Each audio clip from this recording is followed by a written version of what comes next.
कांग्रेस का इतिहास इस बात का गवाह है। हम सब जानते हैं कि उनके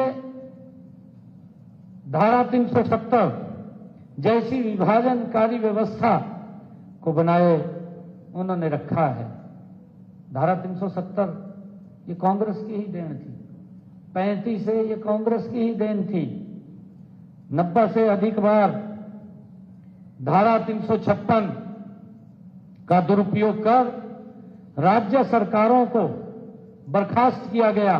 ये इतिहास ये कांग्रेस का रहा है, जो संविधान की दुहाई देते हैं, जो संविधान की सुरक्षा की बात करते हैं। उनकी सरकार में धारा 356 का दुरुपयोग करके देश की कई राज्य सरकारों को बर्खास्त किया गया है।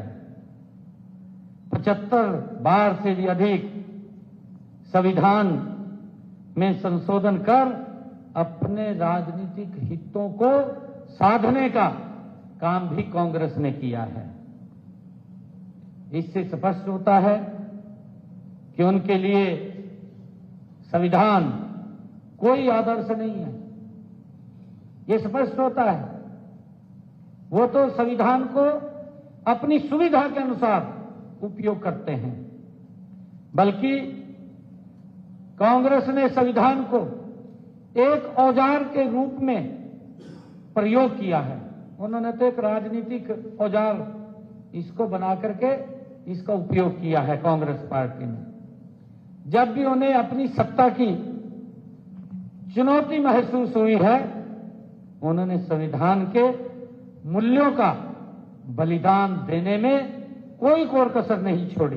पीछे नहीं है कि तुरंत बलिदान दे दिया अपनी इच्छा शक्ति को पूरा करने के लिए।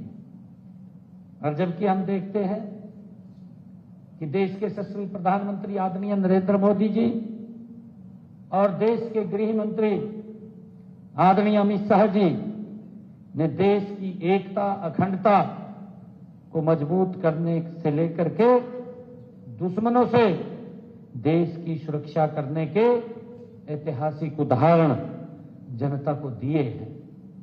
हम सब जानते हैं, जम्मू कश्मीर से लेकर कन्याकुमारी तक डॉक्टर श्यामा प्रसाद मुखर्जी जिस मार्ग के ऊपर चले थे, उस मार्ग को पूर्ण करने का काम जम्मू कश्मीर से धारा 370 35 से को समाप्त करने का काम नरेंद्र मोदी जी ने किया है।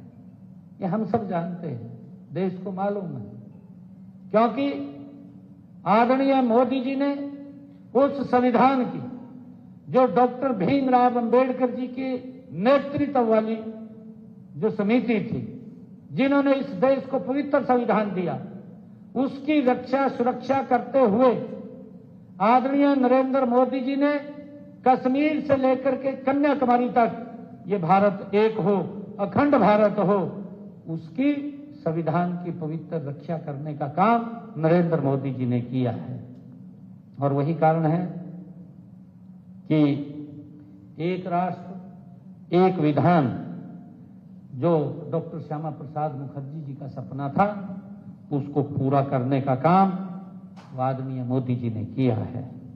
हम ये भी देखते हैं कि आदरणीय मोदी जी ने जब जब भी हमारे पड़ोसी देश अगर हमारे देश के ऊपर गलत नजर उठाने की कोशिश की है, चाहे वो उरी की घटना है और चाहे वो उरी की घटना में सर्जिकल स्ट्राइक की बात हो, चाहे पुलवामा की घटना हो, पुलवामा के अंदर एयर स्ट्राइक की बात हो, चाहे पहलगाम की घटना हो, आतंकवाद का जहां जन्म हुआ, जिस स्थान से आतंकवाद निकल करके हमारे देश के अंदर भय का वातावरण हमारे देश के नागरिकों को वो मौत के घाट उतारने का काम करता था, उस स्थान के ऊपर जाकर के उस आतंकवाद को भी मट्टी में मिलाने का काम ऑपरेशन सिंदूर के माध्यम से किया है, ये पूरी दुनिया ने इस बात का लोहा भी माना है। ये हम सब जानते हैं, यही संविधान की रक्षा सुरक्षा है कि देश इस संविधान के अनुरूप चल रहा है।